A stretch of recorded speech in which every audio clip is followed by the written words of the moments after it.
The Trump 1.0 was very different than 2.0. 1.0 was, I think it was purely populist support.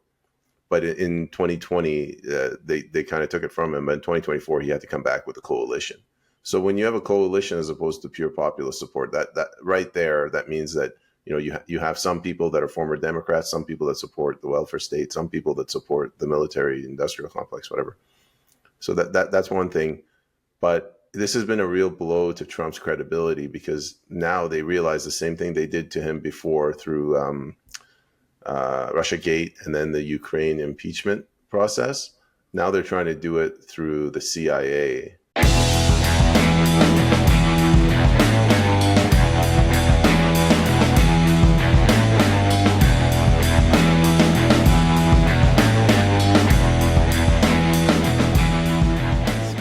I got you out of the button up and into the t-shirts. How you doing, you beautiful son of a bitch? I don't feel comfortable without a shirt and tie on, but you demanded that I dress down. So. I love you, man. Dude, I had a whole plan for our discussion today, but that went totally out the window like 20 minutes ago. I opened X and I read one of the most beautiful, brilliant breakdowns of the world that we are currently in. And I just was like, okay, that's it. Plan out the window. We're talking about this. So let's talk about what you wrote. You wrote a response to Gad Sad. And can you talk about what the response was and, what triggered you to do that? Sure. First of all, I'm not claiming to be smarter than Gad. So that wasn't my intention. But I think Gad came out and he's using this incident in the Middle East to try to get people to get behind another war. I don't care if it's Iran and Israel or Ukraine, Russia. And there's a phrase I was using during the election period and the year leading up to it is the word herded. Like, we are being herded from crisis to crisis. And it probably started with COVID. Like, I sincerely believe that COVID, they either landed on it or maybe they released, when I say they, I mean, the globalists, the CIA that wanted to get Trump out. Well, for whatever reason, they ran with it, and they're like, wow, this is easier than we thought. There was like almost no pushback from the people. So the 2025 election, it was all about emotions, orange man bad. And over the last couple of years, there has been, so the government is doing something really nefarious. They are bringing in all of these people that aren't like the rest of Canadians. So Canada, it used to be a Christian nation. When I came here, we came here because we wanted to be part of a Christian sort of Western nation. I mean, it doesn't mean that I'm Christian, but that, we understood that. But then they started bringing people that are different, whether East Indian, Khalistani, or in this case, Muslim. So it creates friction amongst the population. We call it ghettoization, there's tribal warfare, tribal strife. And it built up and it built up and it built up. And then this incident happened in the Middle East. And now I'm seeing all of the, I don't want to say lies, but, the anecdotal evidence that gets stretched to be reality. So this argument that in the Middle East, they're throwing gays off of buildings. I'm not saying it's never, ever happened, but it's not like there's an entire industry devoted to that practice. But so now what they're saying is, these people are not like us, so we have to get behind this war. And I just, I don't want to see a continuation of this. I want to be free. I want to be rational, reasonable. Yeah, and just the irony in saying these people are not like us, therefore we have to blow them to smithereens and wipe them off the face of the earth. Meanwhile, we have packed our countries with people who are not like us. Yeah. Right? I mean, it's the hypocrisy in the messaging that is really getting to me and really drives me insane. I was explaining this to somebody just a few days ago on X because I had written something about, the current situation in Alberta, which for our listeners outside of Canada is a province here in Canada, which is most comparable to, say, like the state of Texas in the US. And we have tens of thousands, hundreds of thousands of immigrants who've been purposefully funneled into this province. I believe with the explicit intent to flip the most conservative province in Canada into a liberal province, because this is the ignorance of Canadian liberals and just liberals in general, is that they automatically think that brown people are going to be liberal, when in fact, brown people are people from the Middle East, people from India. Their traditional values are most represented in the conservative side of the political spectrum, right? And so, but this is the ignorant and, you know, racist view of liberals, is they think that if they can pack enough brown people into one place, they'll turn it liberal because brown people love free shit. That's the general idea, which is the most racist and insane way to view entire groups of people. But I was explaining this to somebody the other day because I had written something about the fact that, you know, we have all of these immigrants now in Alberta and Canada as a whole, and our infrastructure is buckling under the weight of all these new people. We have a government in Canada that has, you know, historically mismanaged the public services for the pre-existing population. So what did they think adding 5 million people to that was going to do? And somebody, you know, basically accused me of being anti-immigrant or being racist for making that statement. And I'm like, it's not. My wife is the daughter of an immigrant. Some of my best friends, people I love, you're the son of an immigrant. I think you're, bar none, the best political analyst in this country, period. Like, I don't have any issue with immigrants or immigration in general. And in fact, when you have this discussion with people, the people who are most furious about what's happening are immigrants. They're the people who've been here for 20 plus years, who had to jump through all the hoops, who had to go through all the pain to become naturalized citizens. They're the ones who are most angry about what's happening because they're watching the country that they immigrated to change into the place that they came from.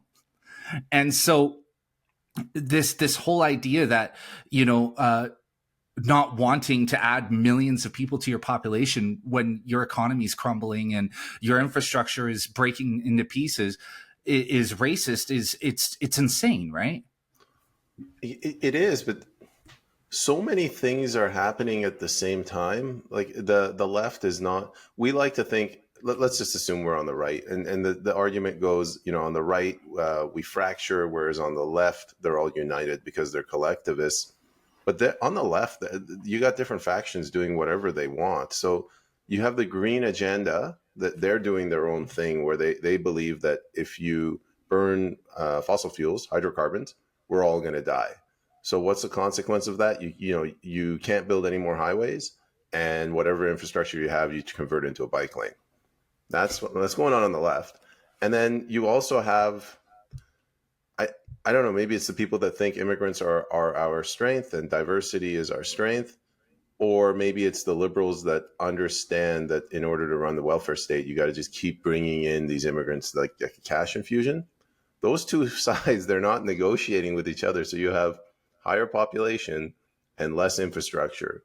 And that's why we're seeing so much traffic. And then I don't know which, probably it's the green movement, but for whatever reason, you got this 15-minute city thing, which is, we live in a 15-minute city right now. If you go to downtown Vancouver, like, not only can you get to anything within 15 minutes, if it's longer than 15 minutes, don't even bother. Like, you have to walk everywhere. You try to drive through. When I go to the airport now, I got to leave like 4 hours before my flight because of the traffic. But my point is, so you're bringing in these immigrants, you're taking away infrastructure, and you're packing them into these dense urban centers. And that's sort of how we're getting all this hell. How that ties back into sort of, we can call it racism or xenophobia or prejudice. I have a theory, and I'll end on this. The government is like this gigantic monster that goes around gobbling people. So it started first wiping through the old stock Canadians, the natural born Canadians, white people. And they've destroyed that. And now they're moving on to like the immigrants, like my family that came here 30, 40 years ago. And it's like their insatiable hunger for more and more wealth. They started with the white people, they're moving to the new immigrants, and then eventually the ones we're bringing in right now, they'll be victims at some point. Well, they are victims, and there's no other way to look at it. Because, look, what I always say is this. If you want to understand why we're bringing in so many people, just look at, if you're in the United States, the Democrats, or if you're in Canada, the Liberals and the NDP, look at who their donors are and what companies they own. These people are brought in to undercut Canadian and American workers, because they'll do twice the amount of work for half the pay. And so essentially what they're doing is they're importing slave labor. There's no other way to look at it. And look, if you're in Canada, just go to any fast food restaurant, any Walmart, look at any new development that's going up, any construction, and there you are. Those people are being paid less than a Canadian or American contractor or unskilled worker would be paid. And so just do yourself a favor and go look at who the boosters are for the Democrats and the Liberal Party here in Canada, and you'll get a clear answer as to why they're letting in all of these people. And go ahead, Peyman. No, go ahead, finish. No, I was just going to say, and you know, there are deeper, more sinister motivations there, but just on a top level, it's slave labor. That's all it is to them. It's maximizing on the labor costs, and that's all they care about. They're not interested in diversity, equity, and inclusion and all that other silly shit. It's dollars and cents. It's what it boils down to. Yeah, a different way that you could look at the exact same thing that you're describing. Remember how I said government is like a monster that gobbles things? So they in a way created this problem. Minimum wage in Vancouver, in BC, is $17. And I think at $17, it's not like businesses can't stay afloat. Like they just can't operate. But the politicians are not going to remove that because it's political suicide.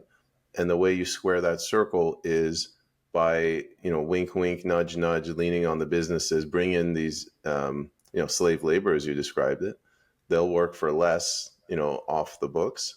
So that what they'll do is they'll say you have to work 90 hours in, 2 weeks, but we'll only pay you for 75. And it's part of their contract. And if you do that, then you'll get visa, citizenship, whatever, in a few years. So it's a problem that government has created, and they're creating another problem and trying to solve that solution. And whenever there's criticism of it, what they do is they pit the people against each other. Oh, you're a racist, and then when you call them a racist, they get angry, and they don't blame the government. They blame the people that, the newcomers. And that's it. It's not a matter of like, don't let people in. It's a matter of, number one, who are you letting in? Where are they coming from? What education and skills do they have? What are they adding to the local communities and economy? What are they bringing to the table? If they're here on a student visa, how long does that student visa last? And when that student visa expires, what's the expectation in the pathway for them to get to a permanent residency? Right? Like that, like these are just questions that I think most people would expect were answered before any of this began.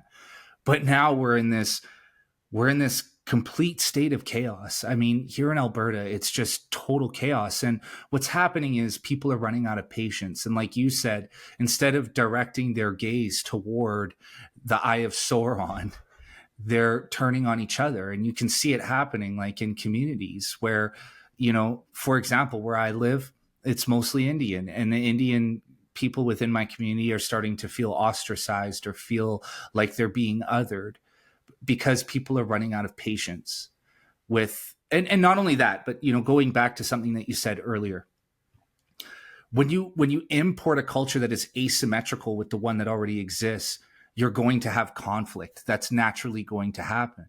And, not to be a conspiracy theorist, but it really does seem like they went through a lot of trouble to import cultures into this country that don't necessarily work with ours, right?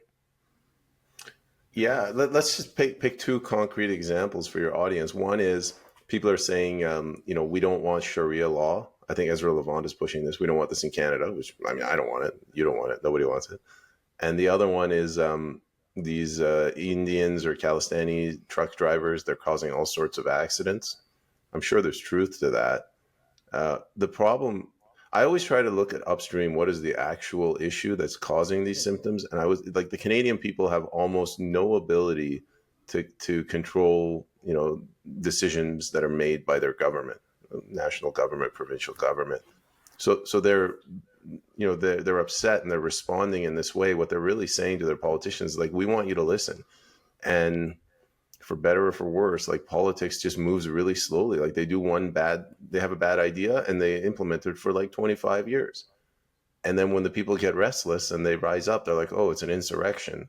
Well, how about listening to your constituents, put an end to immigration and stop this nonsense about post-nationalist state. And I'll end on this. I went to my nephew's graduation, and like, it was like 80% Chinese. There was hardly any white people there. It's a private school. And then they started singing the anthem, and nobody knew the lyrics for the anthem. I'm pretty sure it wasn't even the old version with "All Thy Sons Command" or whatever. Yeah, all they them's command or whatever. But it's and again, like, this isn't an episode where me and Peyman are getting together just to pick on immigrants, because look, the truth is I think historically immigration has been a great thing, and it adds to the cultural depth of your nation. Of course, it fuels the economy like you wouldn't believe. It brings in lots and lots of people who are actually interested in making that country a great place. And a lot of times it is the immigrants that make the country a better place to live in, simply because they went through the trouble of moving their entire life there. And so I'm not anti-immigration in any sense. I just see what's happening, and I'm watching, like, the Canadian identity, whatever that is. It's the difference between Canada and the United States is that Americans have a defined identity. Canadians never have. We've always been, non-binary in that sense, right? We don't really know who or what we are, but even more so now, like, we don't have an identity. Whatever identity we had has eroded into nothing. And so now we're just this really confused post-national state that doesn't know what to do with itself, doesn't even know how to save itself. That's the other point here, is that we don't even know what to do to save this thing. And so we have a lot of people with a lot of ideas, but none of them seem to really be concrete or really be effective when looked at under a microscope or upon further examination. It just seems like the answer is always put them all on a plane, send them home, or add more and let's just watch this whole thing fall apart, or let's just add more people and then tax the workers, to death to pay for everything. These aren't solutions. These are Band-Aids on a problem that are eventually going to fall off, right? Let's see. Like, what? It's a confluence of a couple of issues, in my opinion. One is the welfare state, so that took off in the 70s. That's like an experiment. They didn't know what the results would be, and we're feeling the results of that right now, which is this issue with the youth pitted against the boomers, quote unquote, the baby boomers that built up the entitlements. So that's one, and that's kind of fueling immigration. That's a problem. The other thing I wanted to mention, and this is now where we could say immigration can be a problem. Canada sort of did have an identity. I came here in the 90s, and I could feel it. I could see it. They had a culture, but so many of us got brought in, and the government allowed so many people to come in that it kind of diluted that, and it created chaos. So now when I look, first of all, like, the neighborhoods have completely broken down. I don't even know who my neighbors are. Like growing up, I did the first 10 years. After that, they started bringing people in, and it was more like a resort kind of hotel feel. So that's another thing that I think has caused this sort of crisis of, I don't know, spirituality. Like, Canadians don't know what they are. Yeah. So I want to go back to the piece that you wrote this morning, the one that I've titled "The West is on Fire Right Now." So, Peyman, in your view, immigration aside, because we've covered that, why is the West on fire? Why are we on fire right now? Wow, this might be above my pay grade, but we're kind of living in the shadow. I heard one guy, he described Europe as essentially since World War II, Europe's been occupied by America and Russia. So the parts of Europe that are failing right now were occupied by America. The parts that have some semblance of identity, like Hungary, Romania, maybe Poland, they were occupied by Russia. So we're basically on a trajectory that was set up in World War II, and it seems like we're slamming into a concrete wall. So, like NATO, it's falling apart, this whole alliance. People want to get the hell out of it. People are exhausted, right? When I say people, I mean Americans. What they fought, obviously, Vietnam War was very catastrophic, but then they were in the Middle East for 20 years, and they're exhausted. They want to pull out of NATO. NATO is freaking out. They're resorting to using their sort of censorship and intelligence information that they built up. They're using it to rig elections in Europe to stop populism. Another theory that I have, there's this thing called financialization. We use that word in the West to refer to, like I buy a house, I sell it to you, you sell it back, and we're making money, but we're not really producing anything. And I think the West, the bankers in the West, they have this plan of taking everything that's productive, like your these dirty industries, oil, steel, mining, push it to the global South, get these dirty brown people and these dirty Asian people to do it in their dirty towns, and we'll be the global bank. But then, the little people like you and me that are still roaming around on the land, how do we deal with them? Probably UBI. I think that's the plan that they have, and the thorn in their side is like Vladimir Putin. To me, he strikes me as the only guy that actually he's like a head of state. He's an actual statesman. Maybe he's not an angel, but he's acting that's in the best interest of his people. So build up the manufacturing base, help the Russian people, help their identity, and they're trying to smother that spirit. And everything that we've been seeing in the West the last 5 years, it's all related to that. Like this Ukraine war, we are responsible for that. I mean, you and I, maybe we didn't support it, but we live in this country, and this country fueled the death of 1 million plus, as I understand it, Ukrainian men. That blood is on our hands. Now they want to go into the Middle East. Romania, they canceled the elections. AFD, they're going after their political enemies. Pakistan, there was a former prime minister. They threw him in jail because he was a populist. Japan, their populist prime minister, got assassinated. So everything is falling apart. But the ones that are in power, NATO, CIA, whatever, you take your pick, they don't want to give up that power, and they don't want to face reality. And so what you're saying is that this is...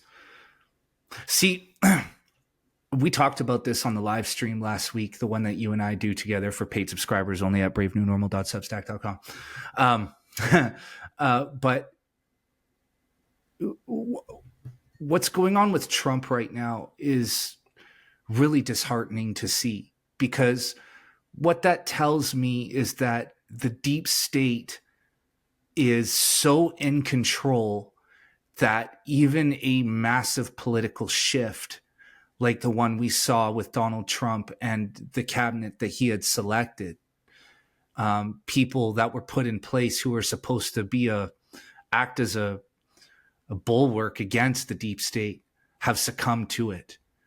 So, you mentioned the CIA earlier. Do you think that we are powerless against the deep state and the intelligence agencies that seem to act on its behalf? I think one of the mistakes people like you and I make is we think everybody else thinks like us, or at least on our side of the political aisle. When I look at the Conservative Party right now, it's kind of like the Republican Party. They're very beholden to lobbyists, right? Like some of the messaging that they're putting out for pro-war, supporting this war in the Middle East. So not everyone thinks of, like limited government, individual rights, rule of law, like, don't kill people unnecessarily. Simple shit. Yeah. Well, it's simple to you and I, right? But if you talk to these other people, they're not evil, right? Their argument is Iran. It makes sense. Like Iran is a ruthless government. It's been supporting terrorism. It doesn't value human life. It doesn't respect women's rights. They cannot be allowed to have a nuclear weapon. Like, if you follow that train of thought, it makes sense. But to your question, is it an insurmountable task to take back control of the CIA? I think it's just going to take time. And what's disappointing is everybody gave Trump a free pass in the populist movement in the US. They call it MAGA. And they said, you know what? He was stabbed in the back. And in a sense, he was. The Trump 1.0 was very different than 2.0. 1.0 was, I think it was purely populist support. But in 2020, they kind of took it from him. But in 2024, he had to come back with a coalition. So when you have a coalition as opposed to pure populist support, that right there, that means that you have some people that are former Democrats, some people that support the welfare state, some people that support the military industrial complex, whatever. So that's one thing. But this has been a real blow to Trump's credibility, because now they realize the same thing they did to him before through Russiagate and then the Ukraine impeachment process. Now they're trying to do it through the CIA. I was listening to Colonel McGregor and Scott Ritter, and they said that this is basically MI6 and Israel were behind the Ukraine drone strike as well as this, and the CIA knew about it, but the CIA didn't tell Trump. And if they didn't tell Trump and Trump was in the middle of negotiations, it doesn't take a genius to figure out that what you're doing is going to humiliate your president and take away a lot of his power. Like, no one's going to listen to him anymore. And so is that it then? Is it just that the United States currently has a president who is reluctant to dance for the intelligence agencies and therefore appears to have been humiliated globally by this? Because if that's it, then we got a really big fucking problem, because here's the thing, right? Like, you're a CEO, right? Imagine being CEO of a company and your president, your marketing director, and your operations team all decide to do the exact opposite of what you were currently negotiating with another company. What would you do? That's a perfect analogy. Let's explore that. So typically a board brings a CEO, right? In the context of a country, I guess you could think of the board as the voters or the lobbyists. If the board is behind the CEO, then the CEO can just fire those executives. If the board is not behind the CEO, if you remember CNN, they brought a CEO to clean house. Like the CNN was just getting too woke. And for whatever reason, the CEO couldn't get rid of Anderson Cooper. And Anderson Cooper was like the head honcho of all the woke people there. And the CEO failed and they got rid of the CEO. I'm guessing the board wasn't 100% behind him, or maybe he just like he got scared. Like Anderson Cooper with his ratings, he just can't get rid of him. Trump is probably in a similar situation. That everyone thinks that the president, he's the most powerful person on the planet. Maybe he is, but he doesn't have absolute power. He still has to coordinate with these neocons in Congress, and the lobbyists that support these guys. They're very clever. They'll gravitate to the ones that'll serve their needs, and they're playing these politicians off against each other. One final thing. In the US, like, there are no limits, I think, to campaign contributions. You can get them from corporations.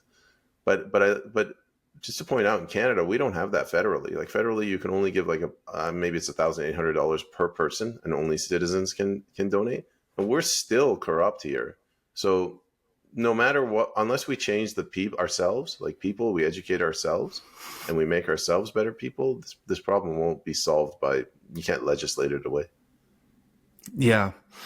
It's just, it's because, look, I'll be honest, like I'm extremely frustrated.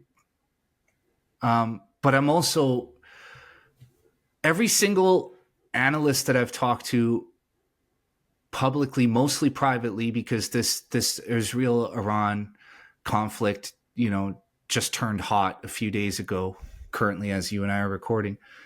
So I've reached out to people privately, like pretty powerful people, pretty intelligent people, and asked them their thoughts on this, like what's going on. And they all say, be afraid, like be really very, very afraid. because Iran is not, they're not to be fucked with. And, you know, it's widely known that back in 2007, the Bush regime backed away from Iran because they were told by their intelligence agencies that Iran, like in direct conflict, that it was in the Middle East, it was more than likely that the United States didn't stand a chance against Iran. And that, you know, in the last episode of this podcast, for people listening, I talked to a very extremely exhausted Sam Cooper, who has literally been around, just working around the clock as everything happens, right? But he said something very key in that discussion, is that there are really three moving parts to this third world war we appear to be entering into. You have Ukraine and Russia, China and Taiwan, and now Israel and Iran. And these three moving pieces are kind of like the tipping point that are going to slide us toward a third world war and push us in that direction. And everybody that I've talked to said, like, this thing with Israel and Iran is more consequential than any of the other conflicts currently underway or building. And that if we don't have a solution, or we don't negotiate some sort of peace, then we're more than likely going to be in a global war in the next year, because of Iran's status within its partnerships, you know, the BRICS nations. And that, you know, essentially on an economic scale, the BRICS nations are aligned against us, against the West, right? And that, should we enter into a hot war, a kinetic war, they would more than likely be aligned against us there too. I mean, save for India, because India, I think, tries its best to maintain its neutrality. But, you know, just Iran, Russia, China would be a devastating conflict with the United States and NATO allies. It does have the potential to turn our planet into a smoking crater, right? Let's start with Ukraine. In 20 years, 30 years, when they're writing textbooks about this era, they're going to say that, you know, in Ukraine was a massive war.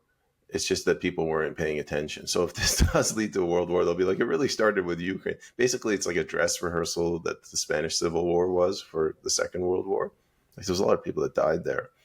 In Iran, I've never served in the military. I don't know anything about war.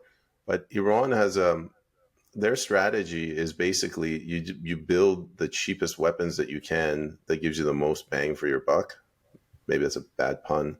But so they're building rockets for like 20 grand, and they're launching them at Israel. So this Iron Dome thing, they make it sound like it's a science fiction fantasy thing, but it's Patriot missiles. Like, these are American-made missiles that cost about $4 million. I hope I'm right on my numbers.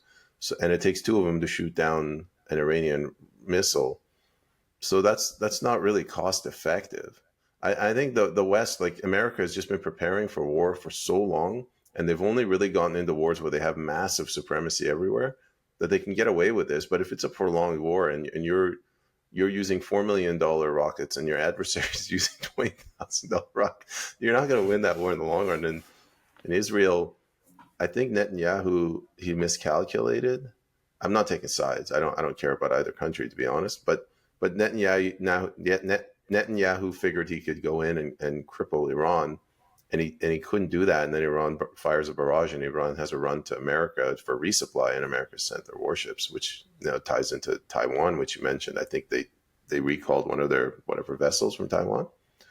Another thing is American aircraft carriers.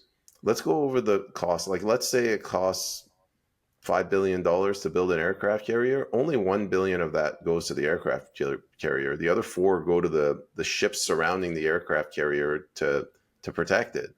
So imagine what would happen if a $20,000 missile took out an aircraft carrier that costs $1 billion. They're preparing for war, but they've never really fought any wars in a while. The final thing I'll say, if England was involved in the drone attack against Russia, now I'm pulling again from Colonel McGregor, you have a nuclear powered country carrying out an attack on the nuclear facilities of another nuclear powered country, and like if Russia had done this to America, America would have responded in kind with nuclear weapons. So these people, we could have gone into a nuclear war, and this is what I mean when I say, like, I'm drifting more towards Putin as a rational human being who said, you know what, we got to find another way to get back at the Brits for doing this, and Iran getting attacked, a sneak attack under the cover of negotiations. Other countries might rally to Iran's support, whatever you think of it. I mean, I don't like Iran, but people might start sympathizing with them because they don't want to be next. And that's something that we're seeing happen on a global scale, because I think our role as good guys has been ripped to shreds and tattered by the internet, and now the new understanding and knowledge of our previous history globally, especially as it relates to the United States and their quest for global hegemony. I agree with you in your analysis of Putin. I don't think he's a great guy. I think he's brutal and he's violent and he's vicious, but he has a sharp mind for geopolitics. He understands where this all goes, and he has shown an incredible amount of restraint, not just in this recent conflict with Ukraine, but really since the 90s, since he first came to power. He has sat back and let the United States basically have its way with him and Russia and their interests on multiple occasions. And it wasn't until the United States attempted, the United States mainly attempted to bring Ukraine into the fold with NATO, that he chose to act. And now, because of this, especially with the propaganda as you see it flowing through legacy media in the West, now he's Stalin. But there's no discussion around every single time we have poked the bear over the last 25 plus years. There's no discussion around that. There's any time that you do shine a light on the ways in which the West has backstabbed Russia, the ways that we have aggressively moved eastward with NATO. Anytime that you have those discussions, all of a sudden you're a Putin apologist and you're a fascist or whatever they want to call you. And I think that's, for the people listening, I'm sorry, I keep reiterating this, but I'm having a real hard time lately, because what I've come to recognize, and this isn't something I just recognized, but something I've understood for a while, is that most of our reality as we know it is constructed out of narratives, a lot of which are disseminated by intelligence agencies across social media platforms. And we just kind of parrot them because for whatever piece of that narrative reinforces our own pre-existing bias. And so we just keep repeating the narrative inside of the echo chamber until it becomes true. But none of our realities are really reality anymore. And I don't know if I'm having this existential crisis, but like I'm having this, I'm finding it difficult to locate reality, because every piece of information that I come across appears to be something that just reinforces a narrative that if you dig a little bit further is categorically untrue. So where do we go from there? And what do we base our world around? What do we base our lives off of if nothing is true? One of the judges that presided over the Nuremberg trials, Robert Jackson, he said government, they set an example for the people to follow. So it has to be very careful to follow the laws itself. So when our government is violating the laws, it makes it very difficult for me to, like, where do you start the discussion, right? So if Russia going into Ukraine is wrong, but America's been doing it for the last like 50 years. Like, what's right or wrong? And this has been going on for a long time. Like, it started with the Vietnam War. The government is um, committing more and more crimes against its own people, and then the people are fighting back harder and harder. And then you had 9/11, and ever since then, like, they've not only have they been using their political and military strength, they've been using the monetary supply as a weapon too. And we saw that come to a head when Biden used sanctions against Russia.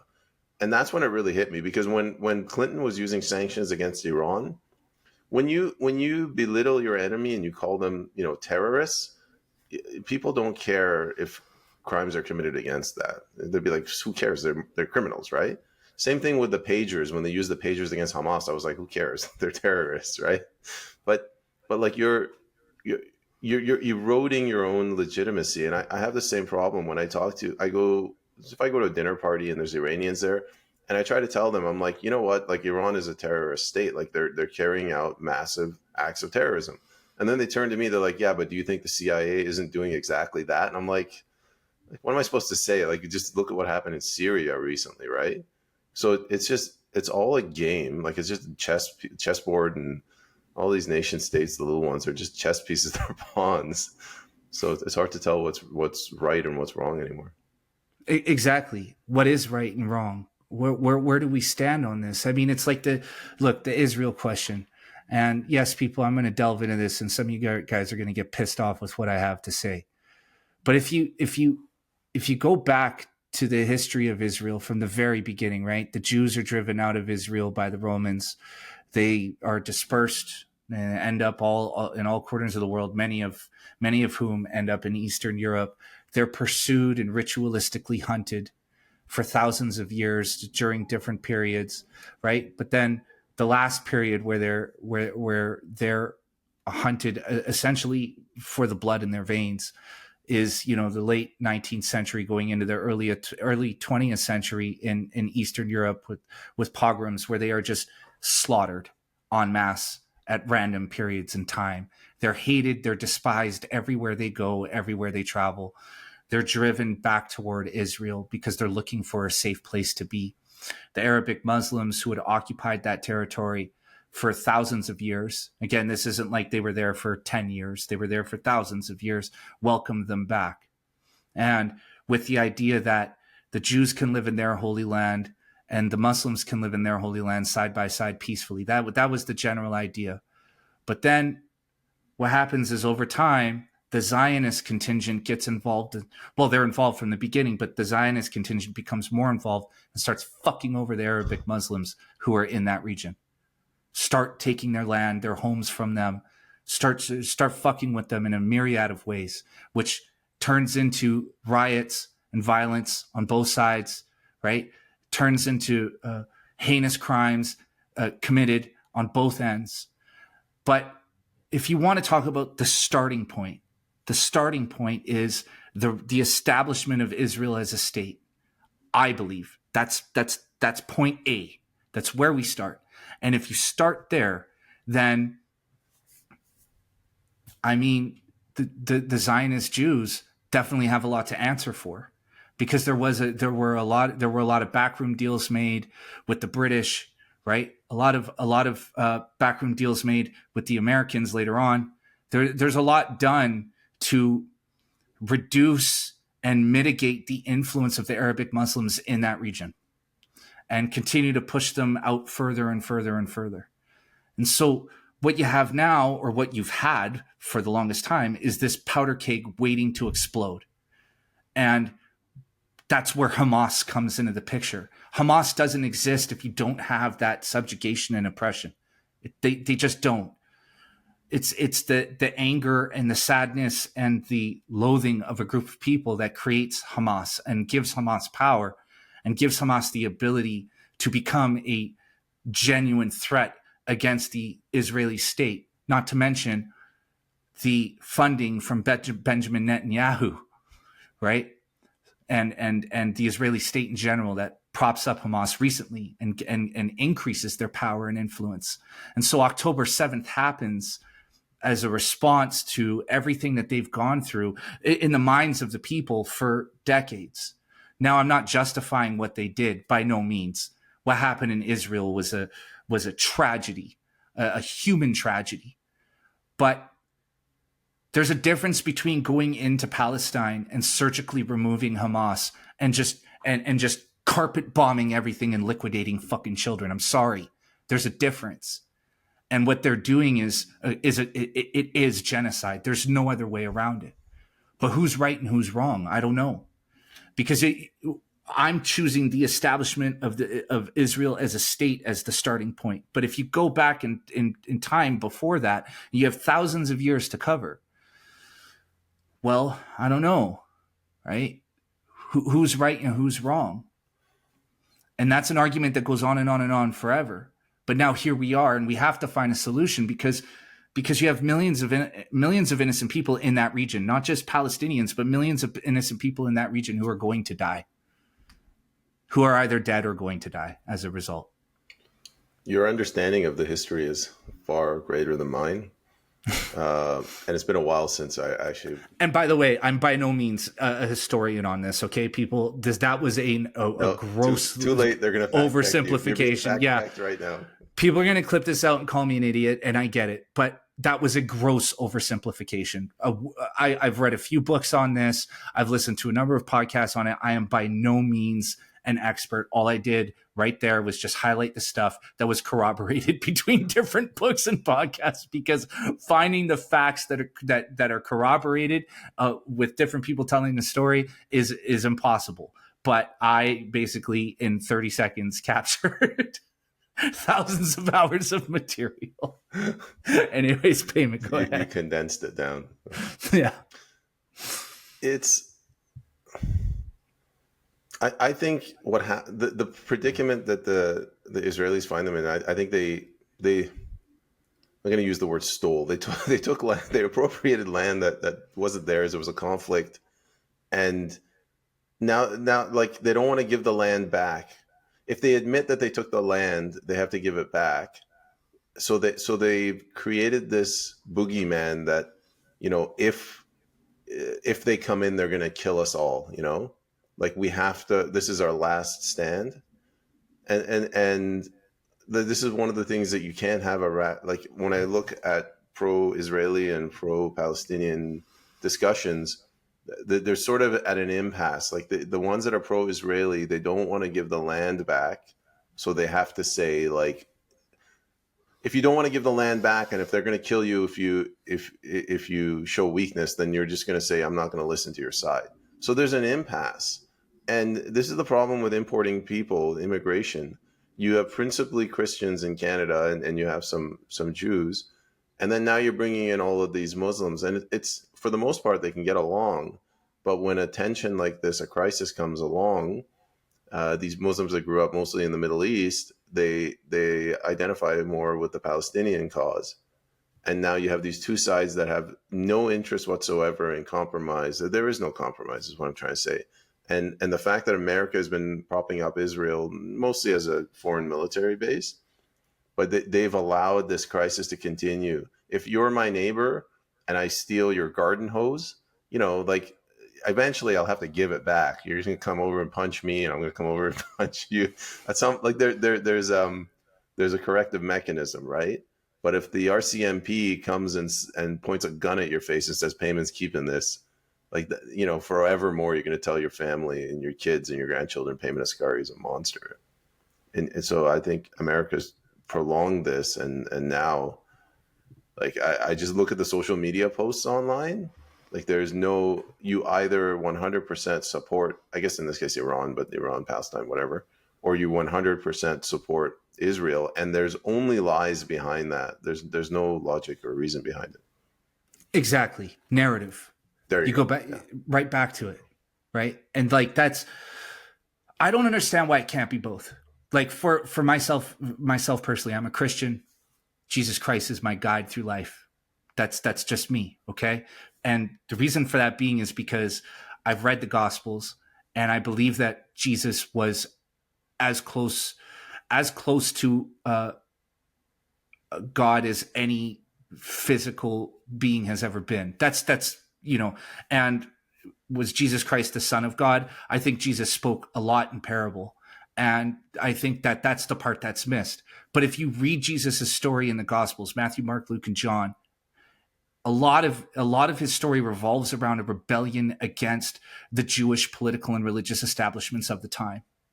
Jesus and his apostles themselves are driven out of Israel.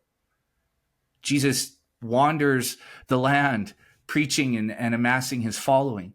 Jesus is crucified, tortured, humiliated because of his rebellion against the Jewish religious political establishment, to a point where at the end of his life, he stood up in front of the Jews with Barabbas, a known insurrectionist and violent criminal, because the Romans don't want to crucify him. They don't see a reason for it.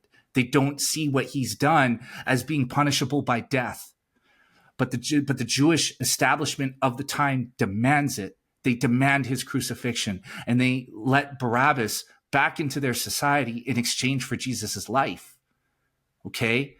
So as a Christian, I don't understand why I can't recognize that as being Jesus's story, while at the same time recognizing that millions of Jews were destroyed in the Holocaust, violently, brutally murdered by a regime under the control of a psychopathic maniac, the likes of which the world has never seen before and will never see again. And that what happened to them in that period was, again, another human tragedy. Why I can't see that those lives lost during that period, those 6 million, 4 to 6 million, whatever you want the final number to be, let's say millions of lives lost, isn't a tragedy, while at the same time questioning the motives of the Israeli state, and why I can't be both, why I can't love people in general, including the Jewish people, while at the same time being highly critical of the Israeli political establishment that routinely uses Judaism and Christianity as a cover to run some of the most I don't know the word that I'm looking for here, but heinous intelligence operations around the world. I don't have a full answer. It's got to be something to do with mob mentality. Maybe like during COVID, you kind of saw this where you had the ones that called you anti-vaxxer, and then you had the ones that called the other side the COVIDiots. And there was no room for conversation, interpretation, negotiation in the middle. And even if somebody pointed out that something was wrong, like this vaccine is actually safe, you would get emotional. Even myself, like people get emotional. That's the problem. And Canada, maybe I can't think of anything do we have something in Canada where we've had rivalry for like 100+ years?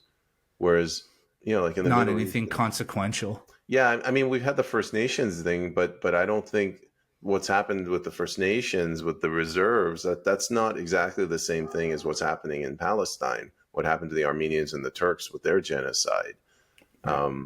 What's the neighborly conflicts? Like it's a turbulent area, the Middle East, and probably since World War II, America has just made it more and more turbulent because it's aftermarkets. But even before then, probably to a lesser degree, but England and France and Germany, through their colonization, they probably made it turbulent too.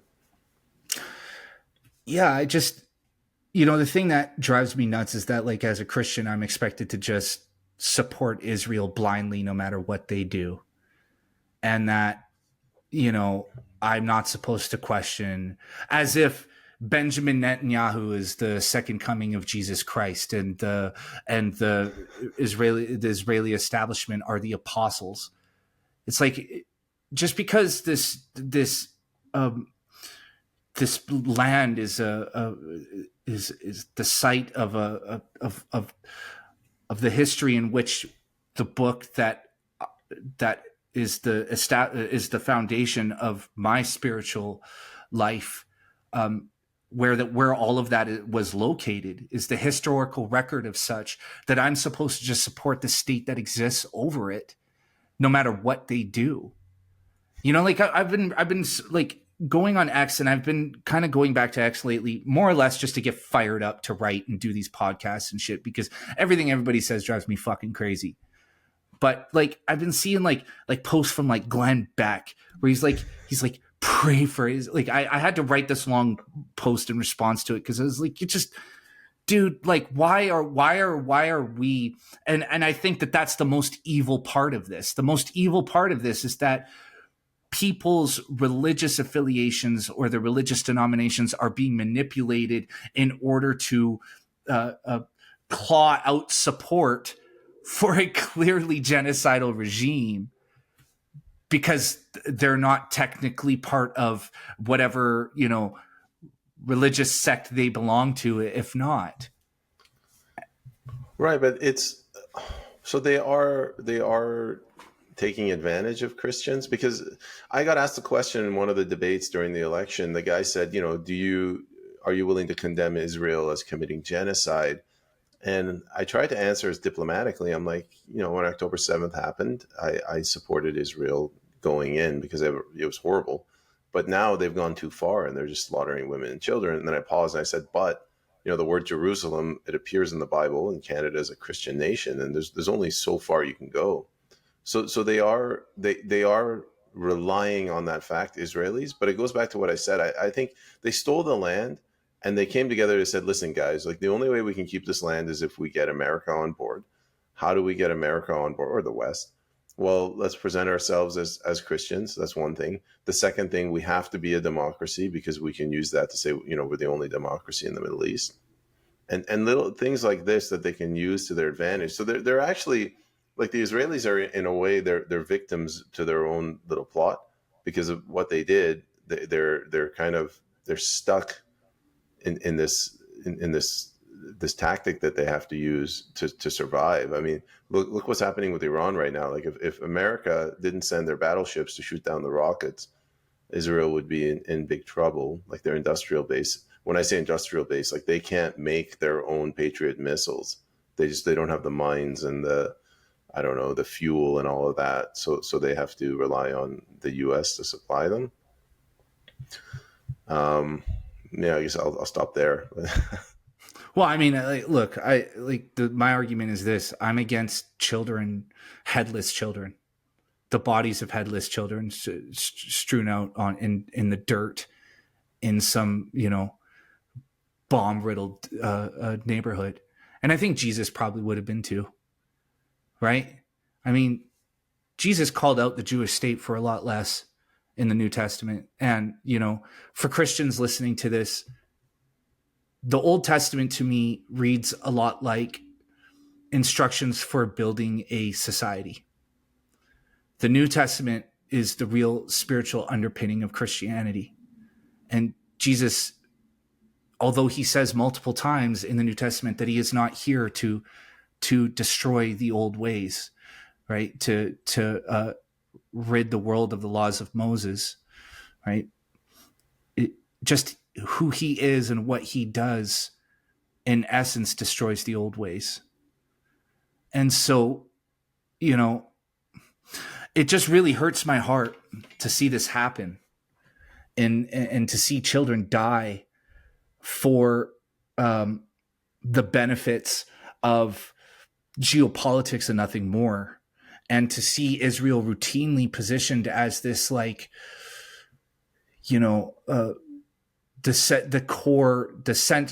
center of global Christianity, when in fact in Israel, in Jerusalem, are Muslim holy sites as well, which is a whole other, that, you know, that's another side of this that we haven't even discussed, is the fact that Jerusalem is home to Muslim holy sites too. And so both have laid claim to it. But once again, religion fucks everything up. And I'll tell you this, a lot of people who consider themselves religious at least from my outside observations, don't seem to have even the slightest connection to a God of any kind.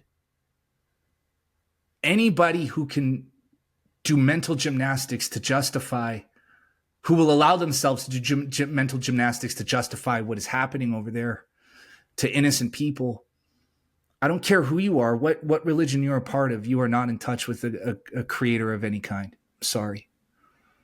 And so, yeah, Peyman, go for it. You're right. I always try to get in the headspace of these people and ask myself, how do they think, right? So somebody that supports, like, why is it that they are not outraged over all of these children that have been slaughtered in Gaza?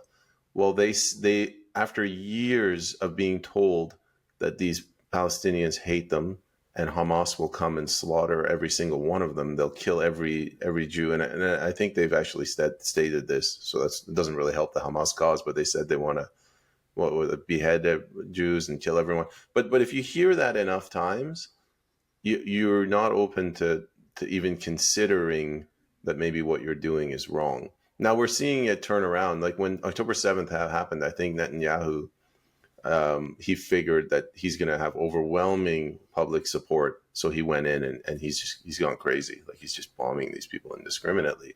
But it's starting to backfire. You see it in the streets in Canada, like these pro-Palestinian protests are picking up. I don't agree with the way that they're doing it.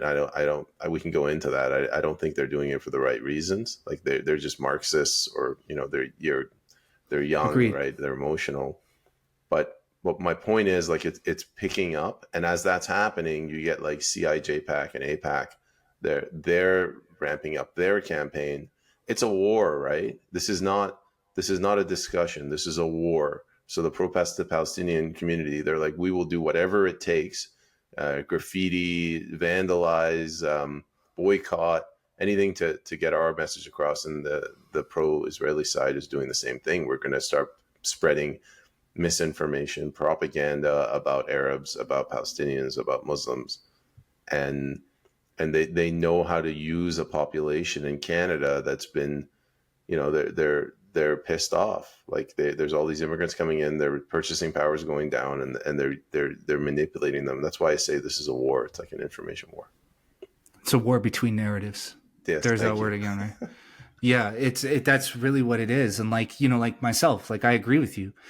Like if you dig into those the pro-Palestine protests and you look at who's funding it and how these things are being organized, you just follow the money. You go all the way back to George Soros and Open Society and Code Pink and their connections to the CCP. It's all destabilization, and it's a lot of people with their heart in the right place who have the right, or at least want to send the right message, but it devolves into politics, right? Because it's all, again, the narratives are the foundation of it. So there's partial truths, half truths, and lies in the mix there, and so they're easier to poke holes through. Their arguments are easier to poke holes through because, well, I mean, where you have an absence of truth, you have nothing. But on the same hand, right, we do need to kind of figure out a way to solve this problem. We do need to figure out a way to stop the unnecessary slaughter and liquidation of innocent people, And again, I'm go back to what I said. Like the thing that drives me the craziest is that I see people who consider themselves Christians in support of this strictly because it's Israel. And they don't even realize, or at least they won't acknowledge that they've been manipulated. And so what are we doing here? And now Israel is about to drag the world into war because Iran is not going to back down. And you've seen Iran's latest volley of missiles. And as you explained earlier, it costs us a whole lot more money to shoot those missiles out of the sky than it does for them to send them into Israel. So now we're going to end up in another global catastrophe. Like, I think whenever we talk about war, we often reference the Second World War because it's the one that I think is is closest to us and the one that resonates with everyone, the one that everyone remembers, right? You could talk about Vietnam or Desert Storm or whatever, but World War II is the one that resonates with everyone.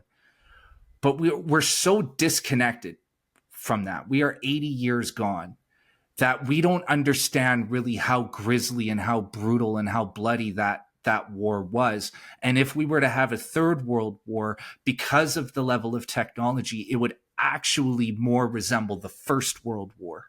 And the First World War was so brutal, killed so many people, destroyed so many countries, that by the time just a history lesson for everyone here, when Hitler began invading countries, Britain, the United States, Russia, France, they were all fucking petrified. Not because of Hitler, but because they didn't want to do the First World War again. The devastation was so far reaching that nobody wanted to go back to that. So everybody was working. Neville Chamberlain specifically in Britain were desperate to appease Hitler. And Hitler seized on that moment because he knew that none of them wanted to go back to that. And all of the Western nations, Britain, the United States, Canada, everybody who fought Hitler were dragged into that war reluctantly. See, this is the thing. Jews were in concentration camps nearly 10 years before the United States entered the war. There's this narrative, again, back to narratives. There's this narrative in the West that Jews were put in concentration camps and the United States and Canada and everybody were like, that's not good. We got to go get this guy. That's not how this happened, man. That's not how this happened. The United States didn't enter World War II until they were attacked by the Japanese. And they did not declare war against Germany until Germany declared war against them. The United States were so reluctant to enter this conflict that they were okay with millions of Jews, gypsies, prisoners of war, Poles, Slavs of all kinds, dying and starving to death in concentration camps. So we weren't the saviors. We didn't go over to Europe and fight and die to save these people who were locked away and dying and starving to death in concentration camps. In fact, the person who was responsible for destroying Germany, really, at the end of the day, the country that won the war was Russia. And that's an even more confusing scenario because that's Stalin, who had millions of his own people locked in labor camps. So the point that I'm getting to here is that we don't understand what these wars mean. We don't understand how they come to be, and that there is no clear good guy or bad guy. But because of the level of technology, like here in North America, we're comfortable because we're isolated. We have three oceans cutting us off from the rest of the world, the Arctic, Pacific, and Atlantic. So we've never seen this stuff arrive on our shores, but this time it will. And that's the thing that I've been trying to explain to people privately lately, is that you don't understand. Iran is not some butt-fuck nowhere Middle East country where everybody's going to fucking die and we'll continue eating ice cream and driving around in our SUVs. They are global and they can attack with very sophisticated technology and coordinated efforts. And that more than likely, if this continues, if we continue down this road, that war will arrive here. And forget World War II. Go read up on the First World War because that's where we're going. That's the level of blood and death and devastation. It's just different because it'll be ramped up to a much larger scale because the technology exists now. And so, in everybody's mind, everyone's Hitler, but nobody's Hitler. We're all a little bit Hitler. And that's the fucking truth. We're not good guys or bad guys. And where do we go from here? I don't know. You gave a good historical analysis. I look at World War II, and it's like the origin story for present day America. So all of this entire argument that America has to go bombing people so we don't get another second world war, I think that argument is losing steam. But because of that, you cannot look objectively at what happened during World War II. So what you just said is almost blasphemy. The fact that Jews were in concentration camps for whatever 10 years before America even came in. Very few people actually point this out. Like, nobody cared about that until Pearl Harbor. But this has been going on for a very long time. It's not World War II. I mean, you could take it back to World War I. Every time that there's a global conflict, we come out of that conflict more enslaved, not less. So we had World War I, we had World War II. I mean, I'd add 9/11 to that. Like, that really completely changed our lives. COVID, that's completely changed our lives. If there's a World War III, yeah, lots of people are going to die, but I don't want to live in a world coming out of that. Like, can you imagine a world where we have even less freedom than we do right now? My buddy just came over from China. He came to Canada and he bought a bottle of vodka in duty free in China. And, nowadays you have to seal it like hermetically in that plastic bag so they know that it came from the duty free. Gets to Canada, the guy opens the duty free. It says that they forgot to put the receipt inside the bag. They just gave you the receipt, so I have to confiscate this. I don't want to. I mean, what's going to happen if there's another world war? If there's another 9/11? I do not want to live this. I can't live like this. I just can't. Yeah, global markets collapse, economies collapse, currencies collapse, and what comes out of that? You know what? Let's just pick up on that. So, if this conflict with Iran, if Israel counterattacks and takes out a refinery in Iran, and Iran counterattacks, takes out refineries of Saudi Arabia, UAE, whatever, well, the price of oil is going to go up. If the price of oil goes up, Trump's entire promise of reducing the cost of living goes out the window. Like, this thing has an ability. I know that's a selfish argument to make when there's children dying in Gaza, but like, these things, they can escalate quickly. Well, I mean, it's not a selfish argument to make, because the truth is that's just, look, what's happening in Gaza and the West Bank is a tragedy unto itself. Like, I don't even think it's one that can be compared to anything, really. And so, yeah, you look at like the global markets collapsing, and well, I mean, look at what's happening in the United States right now with Palantir. Palantir is building a nationwide surveillance system, a digital surveillance system for every American, and this is happening under Trump. So we go into a third world war, a devastating, bloody, brutal conflict that lasts anywhere from 5 to 10 years. We come out of that, and now you have the infrastructure for this nationwide surveillance system, which will undoubtedly be a global surveillance system, because China has one that is, a mirror image of it.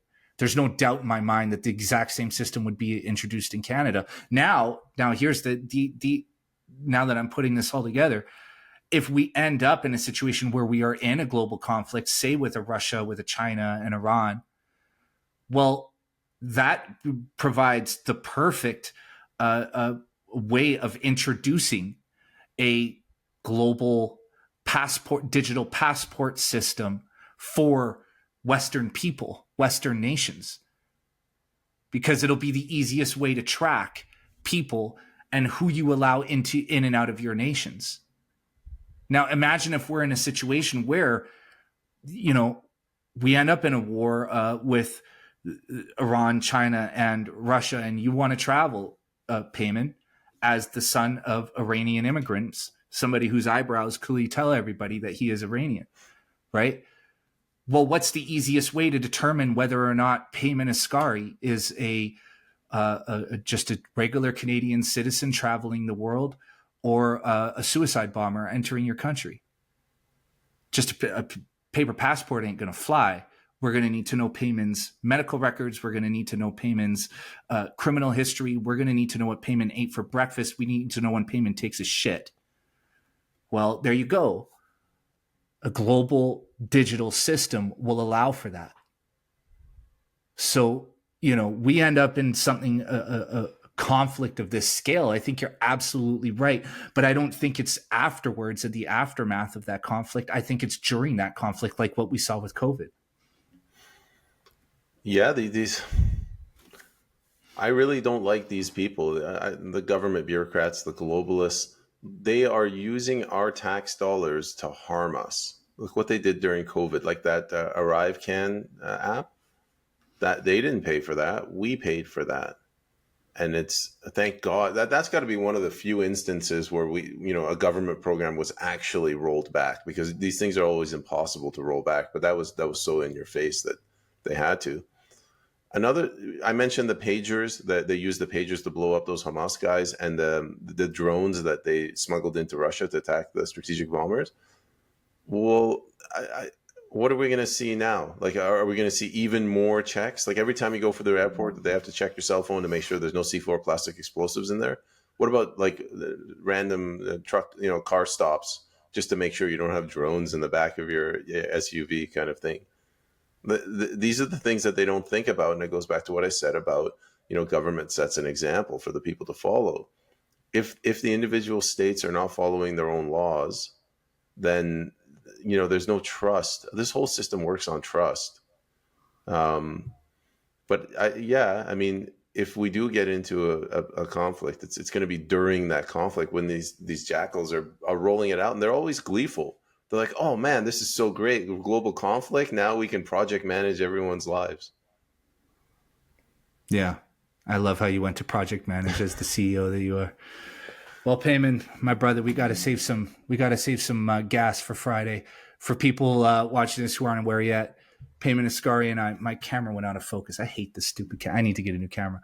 Peyman Askari and I are co-hosts of the Behind the Wall podcast on my Substack, live streamed every Friday for paid subscribers. So if you are not yet a paid subscriber and you like what you heard today, go sign up, bravenewnormal.substack.com. And if you didn't like what you heard today, still sign up. $5 a month, $50 for the year, bravenewnormal.substack.com. Peyman and I will be back on live stream on Friday. My brother, dude, I fucking love you, man. Honestly, everything you say, even at points where I disagree, I'm like, you're one of those people where if I disagree with you, I have to go back and read and find out why I disagree with you and if my disagreement is valid. Because I trust your opinion and your viewpoint so much, man. Dude, you're my favorite analyst. And I'm really grateful that I get to talk to you every week now because, dude, you're the fucking best, man. You're the best. Well, thank you very much for the kind comments, and thanks for having me on. Dude, anytime, man. So people, once again, everybody listening, Peyman and I are doing this every week on live stream now on Substack. So if you haven't signed up, become a paid subscriber, bravenewnormal.substack.com. And Peyman, tell everybody where they can find you. On X, you can find me at Peyman Askari 451, and I have a podcast called In Lay Terms, same handle on YouTube and Rumble. Guys, links to Inlay Terms are directly below this video. Go and sign up. Subscribe to Inlay Terms. I listen to Inlay Terms. You keep me informed. Every time I listen to Inlay Terms, you just remind me of how fucking little I know. And like every time I listen, I learn something. I listened to the last 2 episodes this morning in preparation for this conversation. I had a whole bunch of stuff to talk about. And then you wrote that piece on X and sent me in a totally different direction. But guys, follow Inlay Terms. Follow Peyman on X. I really, really, really want everybody to become more acquainted with the things that Peyman has to say. In this world of alarmists and sensationalists and people screaming about everything all the time, Peyman is a voice of reason and somebody that I often refer to amidst the chaos. If I could reduce down the number of people on X that I follow to like 3, Peyman would be the first guy I would choose. So, my brother, we'll do this again on Friday, and yeah, man, thanks for talking to me. All right, man. I'll see you Friday morning, and goodbye to the audience.